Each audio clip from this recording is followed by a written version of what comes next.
Il y a quelques temps, j'ai été contacté par 2 myciculteurs qui cherchaient à optimiser leur méthode de production, notamment pour accélérer la fabrication du mycélium sur graines. Bref, leur ferme tournait bien. 1,2 tonnes de champignons par mois, répartis sur 5 espèces différentes, avec un espace de fructification de 250 m². Cela représentait une production d'environ 4,8 kg par mètre carré. Un bon rendement à première vue. Quelques mois plus tard, j'ai rencontré un autre myciculteur. Il m'a confié que sa ferme était très petite, mais qu'il arrivait tout de même à produire 230 kg de champignons par mois. Comparé à la première ferme, cela semblait peu. Jusqu'à ce que je lui demande la taille de son espace de fructification. Il cultivait sur seulement 25 m². Un rapide calcul, 9,2 kg par mètre carré, soit presque le double du rendement de la première ferme. Intrigué, je lui ai demandé quel était son secret. Il m'a simplement répondu: l'organisation. Salut les myciculteurs, ici Andrea du blog cultiverleschampignons.com. Dans cette vidéo, je vous livre les secrets d'organisation pour faire mieux que 99% de vos concurrents. C'est parti.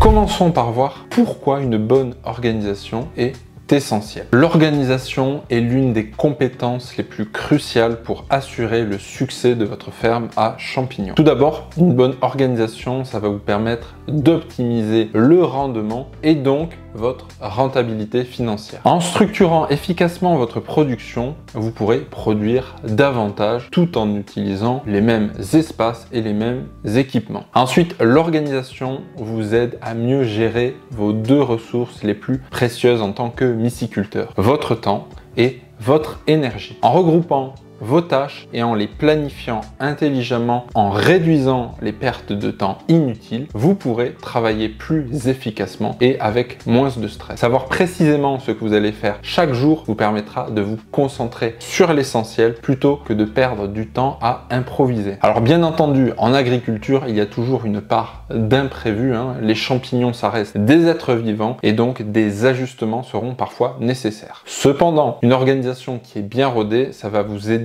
à minimiser les pertes et à mieux anticiper les aléas fongiques. Regardons la standardisation de la production, donc le choix des unités de référence. Pour simplifier et améliorer vos processus de production, il est essentiel de définir des unités de référence qui sont adaptées à votre ferme. Vous appliquez peut-être déjà ce principe sans y penser, notamment avec vos substrats de fructification. Vous utilisez toujours les mêmes sacs de même dimension contenant une recette spécifique adaptée à chaque espèce. Mais pourquoi ne pas aller plus loin et étendre cette standardisation à l'ensemble de votre processus de production? Prenons l'exemple d'une unité basée sur des étagères. Supposons que chaque étagère fasse une taille standard et puisse contenir 36 sacs de 5 kg. 6 sacs donc sur 6 niveaux. Idéalement, les unités de fructification et d'incubation doivent être identiques afin de faciliter le comptage et la transition des sacs entre les différentes zones. Alors, dans la pratique, l'optimisation de l'espace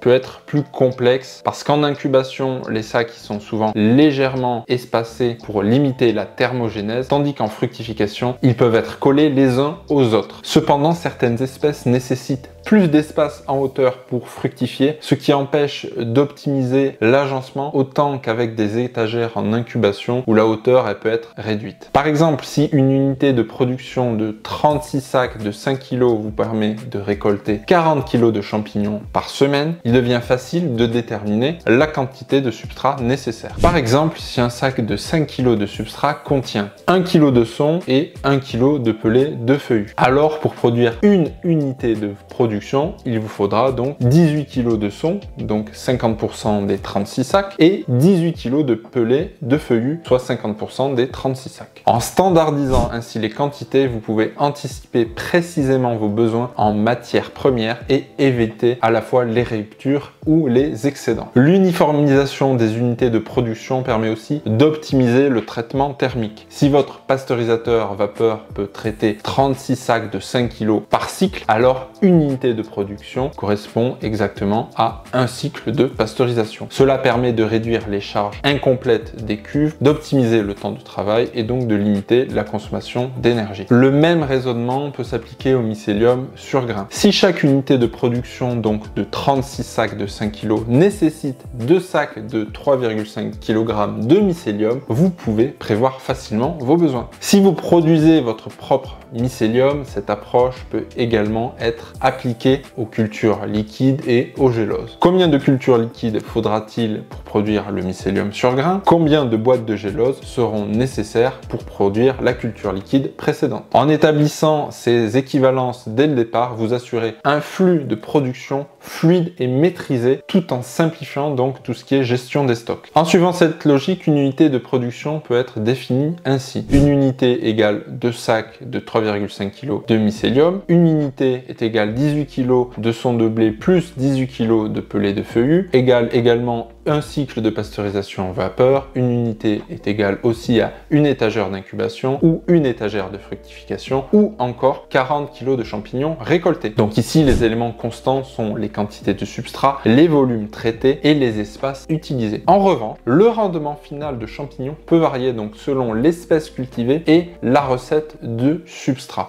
Ensuite, il vous faut déterminer la capacité maximale de production. Une fois vos unités de production définies, il est essentiel de connaître les limites de vos espaces et équipements pour optimiser votre organisation. Prenons quelques exemples concrets. Une chambre d'incubation qui est une pièce de 20 mètres carrés qui peut contenir 14 unités de production, donc finalement 14 étagères de 6 x 6 sacs. La chambre de fructification avec une surface de 16 mètres carrés peut accueillir 10 unités de production, donc qui sont toujours des étagères. Le pasteurisateur vapeur, si vous en avez un, il pourra traiter une unité de production, donc 36 sacs de substrat par jour, voire tous les 2 jours s'il n'y a pas de système de refroidissement rapide. Pour le stockage du substrat, supposons que votre espace permet de stocker 2 palettes de 500 kg chacune. Si une unité de production nécessite 36 kg de matière sèche, vous pouvez donc stocker presque 14 unités de production au total. À partir de là, une question clé se pose. En combien de temps mon stock est-il épuisé? Quelle est la fréquence auquel je dois le reconstituer? Cela donc dépendra directement du nombre d'unités de production que vous utilisez chaque semaine,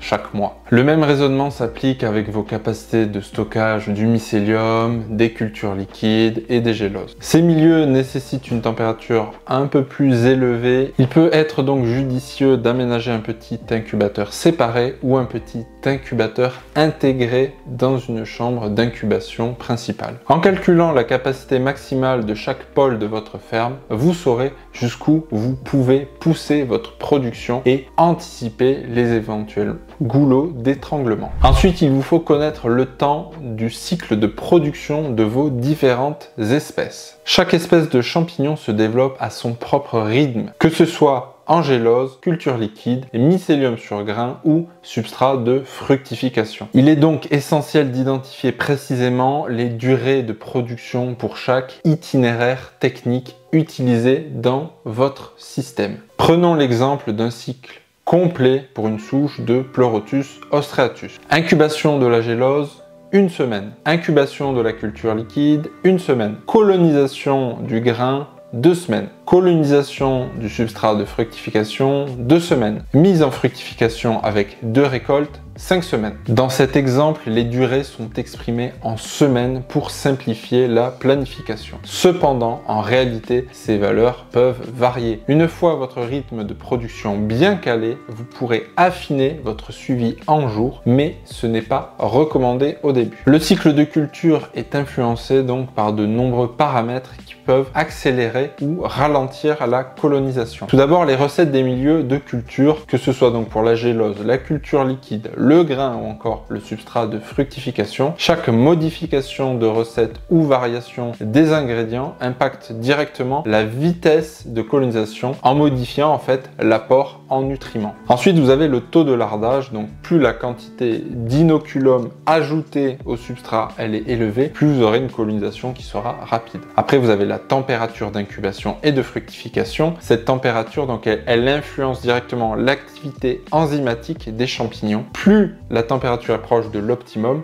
plus la croissance sera rapide. Après, vous avez l'espèce et la génétique du champignon. En fait, même au sein d'une même espèce, comme Pleurotus ostreatus, les souches peuvent réagir différemment selon le substrat ou la température, ce qui impacte leur vitesse de développement. Bien qu'il existe des références générales sur les temps de colonisation en fonction des souches et des milieux, la gestion précise du cycle de production ne s'apprend qu'avec la pratique. Chaque myciculteur travaille avec des souches, des substrats et un environnement de culture spécifique, ce qui nécessite donc des ajustements progressifs pour optimiser son propre système d'organisation. Et enfin, il vous faudra établir un planning de production efficace. Pour bien vous organiser, commencez donc par établir un tableau de suivi hebdomadaire, par exemple avec Excel. Il est conseillé donc d'utiliser des notations S1, S2, S3 pour les semaines, ce qui permet en fait d'éviter les coupures entre 2 mois. Chaque colonne représente donc une semaine. Dans les lignes, vous inscrivez vos lots de production par espèce, par exemple en ligne 5, Pleurotus ostreatus, etc. Ensuite, sur vos milieux de culture et sacs, indiquez simplement Pleurotus ostreatus lot 5, qui correspond donc à la ligne 5 de notre tableau. Cette méthode vous permettra de suivre précisément chaque lot dans les itinéraires de culture et les différentes pièces de production. Une fois le tableau mis en place, vous devez rétro-planifier vos besoins en production. Par exemple, si vous avez besoin de 40 kg de pleurote en semaine 10, soit une unité de production, partez de la semaine S10 où vous souhaitez obtenir la fructification, puis remontez le calendrier S9, S8, S7, en indiquant donc les étapes à réaliser en amont. L'objectif est ici d'avoir tout prêt au bon moment. En culture commerciale, les substrats sont généralement conservés jusqu'à la seconde récolte avant d'être remplacés. Il est donc important de noter que vous n'obtiendrez pas 100% du rendement sur la première récolte. Sur la première récolte, vous obtiendrez entre 70 et 80% du rendement total, et sur la récolte suivante, entre 20 et 30% globalement du rendement total. Alors il est possible d'obtenir plus avec une troisième ou une quatrième fructification, mais cela ne vaut généralement pas le coup en termes d'effort, surtout qu'à mesure où les substrats vieillissent, les chances de contamination elles augmentent. Ensuite, je vous conseille donc de créer un second planning correctif afin de noter précisément les durées réelles observées pour chaque étape. Et ces ajustements, en fait, ils vont vous permettre d'optimiser vos futurs cycles et de gagner en précision sur votre planning de production. Vous pouvez mettre en place un code couleur, par exemple, qui vous permet d'évaluer rapidement les charges de production. Par exemple, vous pouvez attribuer la couleur rouge à tout ce qui est unité de fructification. En comptant le nombre de cases rouges sur une semaine, vous pouvez vérifier donc si votre capacité maximale de fructification est atteinte. Si votre chambre de fructification peut accueillir 10 unités de production, mais que votre tableau ne compte que 9 cases rouges, alors vous pouvez ajouter et planifier une unité de fructification supplémentaire pour cette semaine-là. En appliquant cette méthode, vous aurez une vision claire et à long terme de l'occupation des espaces de votre ferme. Cela vous permettra d'optimiser l'utilisation des ressources, notamment en matière de chauffage et d'humidification, et ainsi produire plus sans augmenter les coûts